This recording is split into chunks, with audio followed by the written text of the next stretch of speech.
All right, let's do a quick bookshelf tour, which is books that I have, the books that I'm plucking from my bookshelf at the very end of the hallway there. That some of which I hold in common with Janine, some of which are I think just generally mine.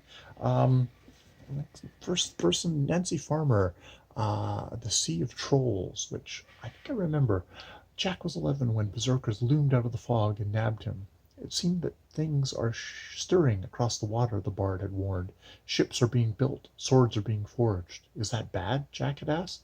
For a Saxon village had never seen berserkers. Of course, people don't make ships and swords unless they intend to use them.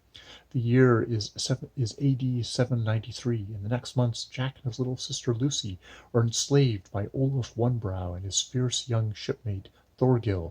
With a crow named Boldheart for a mysterious company, they are swept into an adventure quest in the spirit of Lord of the Rings. I don't know if in the spirit of Lord of the Rings, but definitely kind of that kind of a quest, which I believe the Land of the Silver Apples. I can't remember if this is. Yes, the children of the Sea of Trolls brave their worst nightmares underground.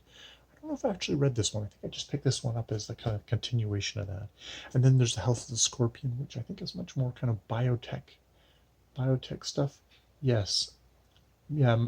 Mateo Alcran was not born; he was harvested. His DNA came from El Patron, lord of a country called Opium, a strip of poppy fields lying between the United States and what was once called Mexico. So kind of a dystopian novel, obviously, highly decorated.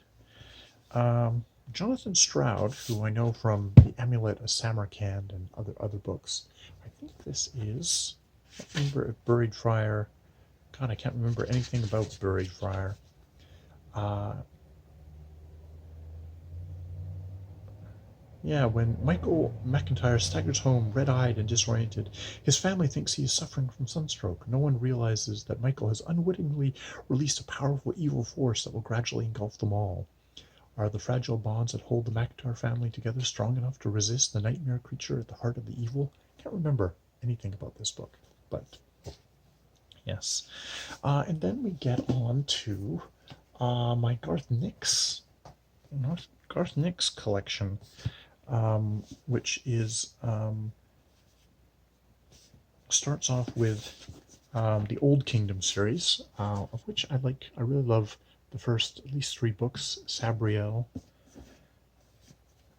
Lyriel, and Aporson, which are about this kind of fantasy kingdom, which is connected to our own kingdom, where the Aporson can walk in the realm of the dead and combat the evil there and send people back, and is sort of a magic police is the magic policeman, because there are evil kind of unscrupulous magic users who've degraded themselves from human beings to kind of gain immortality, gain power.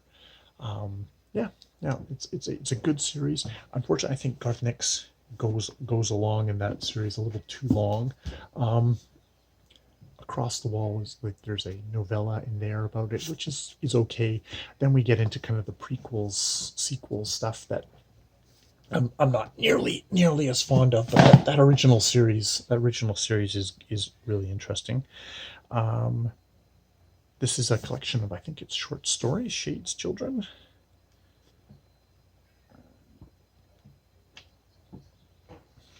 Or is this? No, this is just a book on its own. Imagine a world where your 14th birthday is your last, where only one thing can save you, and where even your protector may not be trusted. Dynamic page. Yeah, yeah. I can't remember much about that one. It's funny. There's series where you're like, oh, I remember everything, and then there's other ones where it's like, no, I can't remember anything. It's just standalone works that I enjoyed at the time. This is a work by guy Gabriel K. I think I've shown stuff of him before, where he much kind of creates fantasy worlds, which are very much kind of like historical events of our historical retelling, kind of he's researched kind of historical times and places, and then kind of given them a bit of a fantasy overlay, which in some ways is kind of an honest way to go at trying to depict the past. It's an interesting way to depict the past. Tegana is the magical story of a beleaguered country struggling to be free. It is the tale of a people who are so cursed by dark sorceries of the tyrant king Brandon that even the very name of their once beautiful home cannot be spoken or remembered. But years after their homeland's devastation, a handful of men and women set in motion a dangerous crusade to overthrow their conquerors and bring back the world the lost brightness of an obliterated name, Tegana. Another magnificently realized background of a world both sensuous and brutal, this masterful epic of a passionate people pursuing their dreams is breathtaking in its vision and changes forever the boundaries of fantasy fiction. Yeah, Tegana by Gabriel K, which I think I've shown his Saramantian mosaic duology in there, which is very much about the Byzantine Empire in that era. So yeah, that's what I've got for you today in my bookshelf tour. Definitely kind of the tailing off of my bookshelf tour at this point. We're working with this thing back here, and then I'll have to figure out something else to do with my days. All right, more videos later.